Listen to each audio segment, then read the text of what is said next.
Bonjour, cette vidéo va vous montrer comment créer un bloc-notes de classe. Donc, tout d'abord, vous entrez dans Office 365, vous cliquez sur les 9 petits points qui sont ici et vous allez choisir Classe Notebook. Ensuite, dans cette fenêtre, nous allons choisir Créer un bloc-notes pour la classe.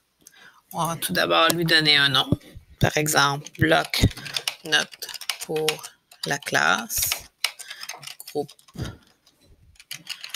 01 et groupe 02. Ensuite, on va cliquer sur Suivant. Ici, vous avez un répertoire de ce qui va se passer. Donc, le bloc-notes va créer pour chacun des étudiants un espace spécial et un espace aussi pour l'enseignant.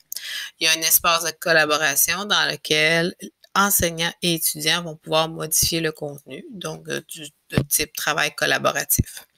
Il y a une bibliothèque de contenu dans laquelle l'enseignant peut modifier le contenu, l'étudiant peut le lire, mais il peut seulement faire des copies du contenu, ne peut pas le modifier.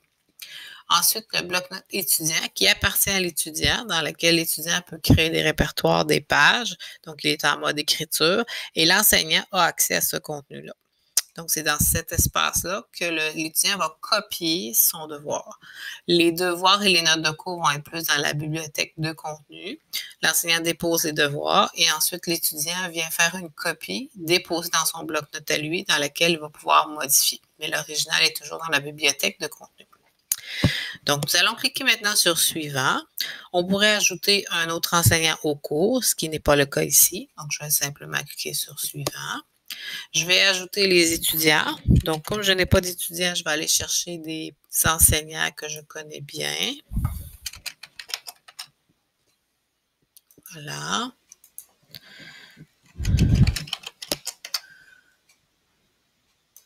Je pourrais ajouter la liste. Et ensuite, je fais Suivant. En tout temps, je peux modifier le nom des enseignants et des étudiants dans un cours. Conception d'espace privé, donc chaque étudiant va avoir un bloc-notes privé et on peut décider le nom des répertoires. Dans ce cas-ci, il nous propose 4 noms, mais on peut les supprimer, comme on pourrait aussi en ajouter. Donc, je vais garder note de cours parce que je trouve que c'est pertinent, travailler à domicile aussi. Et j'ai ajouté une section réflexion.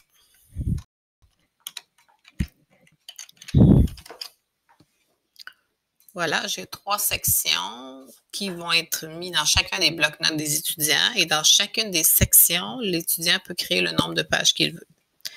On va cliquer sur Suivant. Donc, ici, on a l'allure générale du cours.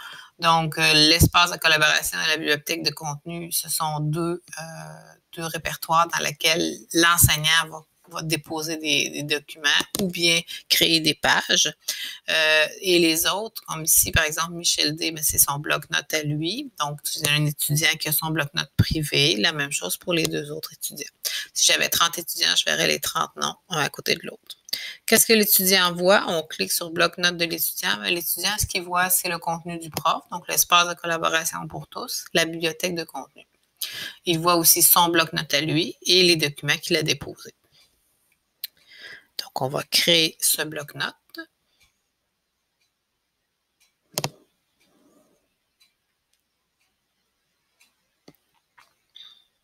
Voilà. On peut télécharger le bloc-notes pour notre ordinateur, mais pour cette vidéo, je vais utiliser davantage la version en ligne, mais juste de garder en mémoire que la version locale est aussi disponible et que si on crée la synchronisation entre les deux, on peut travailler avec l'application sur l'ordinateur, mais tout en ayant la sauvegarde de synchronisation sur le nuage. Voilà. Ici, je vais dans Gérer les blocs-notes. Je retrouve mon bloc-notes groupe 0102. Je vois toutes les informations qui sont présentes, que je pourrais modifier. Et j'ai le lien vers Ouvrir le bloc-notes. Et j'ai maintenant accès à mon bloc-notes. Voilà. La prochaine vidéo va vous montrer comment paramétrer ou ajouter des pages dans votre bloc-notes.